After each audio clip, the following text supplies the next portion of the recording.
시진핑 집권 3기를 여는 중국 공산당 20차 대회 막이 올랐습니다.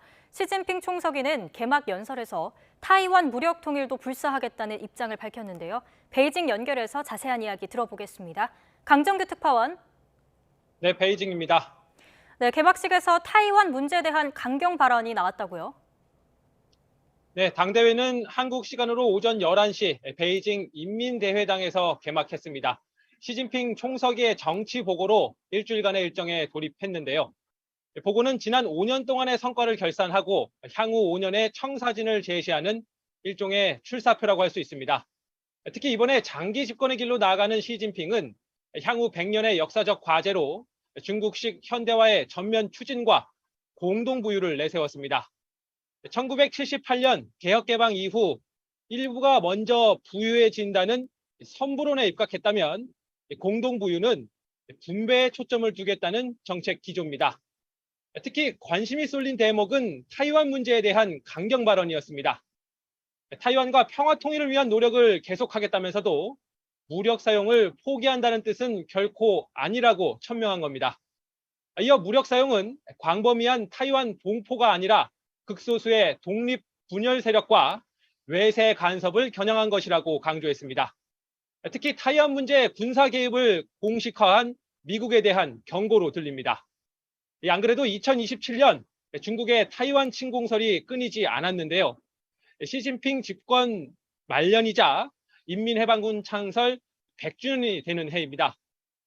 한편 5년 전 19차 대회 때는 장장 3시간 반 동안 이어졌던 시진핑의 개막 연설이 이번엔 2시간을 채우지 못했습니다.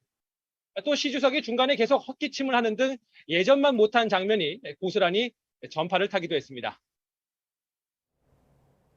네, 앞으로 일주일 동안 진행되는 당대회 일정도 정리해 주시죠. 네, 당대회는 오늘부터 22일까지 7일 동안 진행됩니다. 시진핑의 정치 보고에 대한 학습 토론이 이어지고 최종 추인이 이루어지게 됩니다. 가장 중요한 일정은 200명 남짓한 중앙위원회를 선출하는 일입니다. 당대회의 버금가는 최고 의사결정기구로 다음 당대회가 열리기까지 5년 동안 통상 7번의 전체회를 열어서 전체 당원의 의견을 대표하는 결정을 내리게 됩니다. 이 밖에 반부패 사정당국인 중앙기율검사위원회와 중국에서 헌법에 준하는 위상을 지닌 당헌 개정안 등도 통과시키게 됩니다. 전국에서 선출된 대표 2296명이 간접 투표권을 행사하는 형식인데 실상은 시진핑을 포함한 현직 최고 수뇌부와 차기 후계자 그룹 그리고 전직 원로 등으로 구성된 당대회 주석단의 결정을 추인하는 것에 불과합니다. 지금으로부터 100년 전쯤 상하이에서 처음 열린 뒤 이번에 20번째를 맞는 이번 행사, 우리로 치면 집권당의 전당대회쯤 되는데요.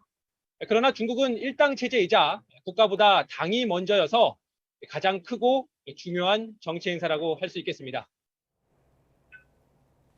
네, 당대회 폐막 다음 날 일정도 주목해야 한다고요?